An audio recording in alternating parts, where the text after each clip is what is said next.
ఇప్పోరియా ఈ movie run time వచ్చేసి 2 hours 30 minutes. ఈ మూవీ ఫ్యామిలీతో చూడడం కష్టమే, ఎందుకంటే ఈ మూవీ రేప్ సీన్స్తోనే స్టార్ట్ అవుతుంది. మూవీ స్టోరీ లైన్ అంతా rape scenes and second half అయితే డ్రగ్ సీన్స్ అదంతా ఉంటుంది. దానివల్ల ఈ మూవీని ఫ్యామిలీతో చూడడం కొంచెం కష్టం, అండ్ అది చూడాలా లేదా అనేది మీకే వదిలేస్తున్నా. మూవీ అయితే ఫస్ట్ హాఫ్ నచ్చింది, సెకండ్ హాఫ్ అయితే యావరేజ్గా ఉంది, అండ్ క్లైమాక్స్లో 10 minutes బాగుంది అంతే. అది తప్ప ఇంకేది నచ్చలేదు నాకు. మూవీ సెకండ్ హాఫ్ డ్రాప్ అయింది, ఫస్ట్ హాఫ్లోనే స్టోరీ మొత్తం అయిపోయింది, కానీ సెకండ్ హాఫ్ డ్రగ్స్ సీన్స్ వాటితో డ్రాక్ చేశారు. ముందు స్టోరీ విషయానికి వస్తే, ఒక 5 నిబ్బగాళ్ళు ఉంటారు. ఆ నిబ్బగాళ్ళు పబ్లో ఒక అమ్మాయిని దారుణంగా రేప్ చేస్తారు. అదే మూవీ స్టోరీ లైన్. తర్వాత ఏమైంది అనేది మూవీలో చూసి తెలుసుకోండి. మూవీ స్టార్ట్ అయినప్పుడు 10 minutes స్లోగా ఉంటుంది.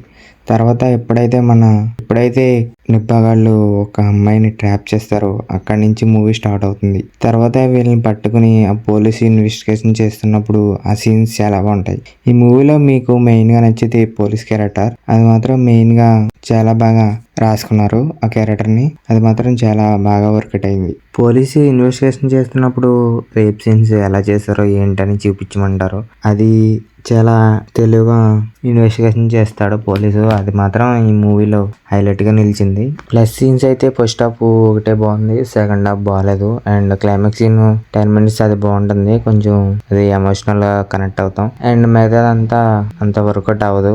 అండ్ డ్రగ్ సీన్స్ కూడా చాలా ల్యాగ్ చేసినట్టు అనిపిస్తుంది. 2 hours 30 minutes అంటే దాంట్లో అరగంట పోతుంది. 2 hours తీసినా కొంచెం ఎంగేజ్ చేసిన బెటర్ సీన్స్ పెట్టి ఎంగేజ్ చేసినా బాగుండేదేమో అనిపించింది. మూవీలో బ్యాక్గ్రౌండ్ మ్యూజిక్ అంతగా ఏమనిపించలేదు. అండ్ పర్ఫార్మెన్స్ అయితే అందరు బాగానే చేశారు. పోలీస్ క్యారెక్టర్ మెయిన్గా బాగుంది కాబట్టి ఆ క్యారెక్టర్ పర్ఫార్మెన్సే ఎక్కువ బాగుంది. ఫైనల్గా ఈ మూవీ నాకు యావరేజ్గా అనిపించింది. మీకు ఎలా అనిపించిందో కింద కామెంట్లో చెప్పండి. అలాగే ఈ వీడియో నచ్చితే లైక్ చేయండి, సబ్స్క్రైబ్ చేయండి. మళ్ళీ నెక్స్ట్ వీడియోకి వెళ్తాం. Okay bye, thank you.